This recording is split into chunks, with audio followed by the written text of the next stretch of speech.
Haunted Hospital. The Haunted Hospital, JNM's, Jawaharlal Nehru Institute of Medical Sciences, is located in Manipur. For many years, this hospital has been providing essential medical services to the public. However, there are many rumors about this hospital that are gradually increasing, and according to these rumors, this place is haunted.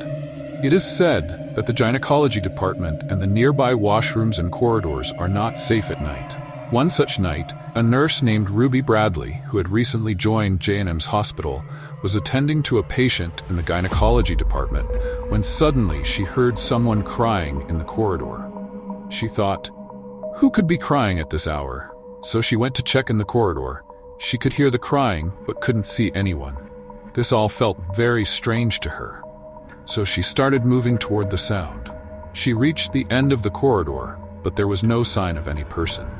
Ruby Bradley began to panic because the sound was getting louder and there was no one there. Scared, Ruby Bradley started to head back to the patient room, and just as she turned to leave, she felt like someone was behind her. It seemed as if someone was standing behind her. But before Ruby Bradley could do anything, the corridor lights began to flicker, and in the next second, they stopped flickering. Ruby Bradley started to realize that something unnatural was happening. The crying grew louder, and when Ruby Bradley turned around, she saw a woman in patient clothes sitting on the floor, turned toward the wall, scratching it while crying. She kept repeating, "Something wrong happened to me. Something wrong happened to me." Seeing this, Ruby Bradley felt completely numb, as if her body had frozen. She couldn't understand what was happening and who this lady patient was and why she was behaving like this.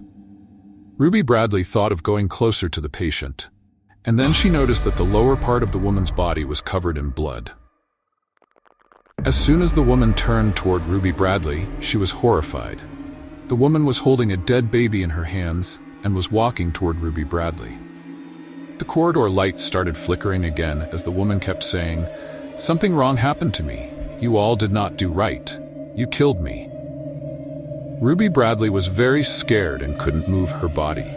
The anger in the eyes of the blood-soaked woman made Ruby Bradley's mind go completely blank. Gathering all her courage, Ruby Bradley somehow managed to escape and hid in the washroom on that floor. She thought of calling for help, but when she reached into her pocket, she realized she had left her phone in the gynecology department. That night, Ruby Bradley hid alone in the washroom for a long time, terrified that she would encounter that horrifying woman outside. Suddenly, there was a loud knock on the bathroom door, and then it abruptly stopped. Amid all this, Ruby Bradley's gaze fell on a large mirror in the washroom, and what she saw in that mirror made her gasp. In the reflection of the mirror, the blood-soaked woman was standing right behind her. Ruby Bradley turned around in fear, but there was no one there. She felt like she was losing her mind. She just wanted to escape. She knew that all the other nurses were on the upper floor in the nurses' ward, but the way there passed through the same corridor where she had seen that terrifying woman. Now, Ruby Bradley had no other option. She decided to run straight up to the upper floor. Without thinking, Ruby Bradley dashed toward the corridor. As she ran, her foot hit something, and she fell. When she looked at what she had tripped over, her whole body turned pale. Lying on the ground was the corpse of the woman she had seen earlier in the corridor. Just seeing that woman's body made Ruby Bradley faint. The next day, when she opened her eyes, she found herself as a patient in that hospital. She had an IV drip, and several nurses came in and told her that they believed her. They revealed that the woman she had seen the previous night was named Sayana.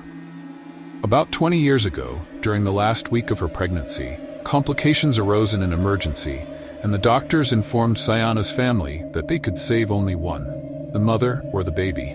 The family decided to save the baby, but during the operation, both Sayana and her child died. Shortly after that, a terrible fire broke out in Sayana's husband's house, and her entire family perished. Since that day, many people have seen Sayana's spirit wandering in the gynecology department of this hospital. Hearing all this, Ruby Bradley was horrified. She immediately quit her job and even stopped taking night shifts at other hospitals. What do you think? Is JNIMS really haunted? How did you find this story? Please let us know, and if you like this story, don't forget to subscribe to our channel, Horror TV Network.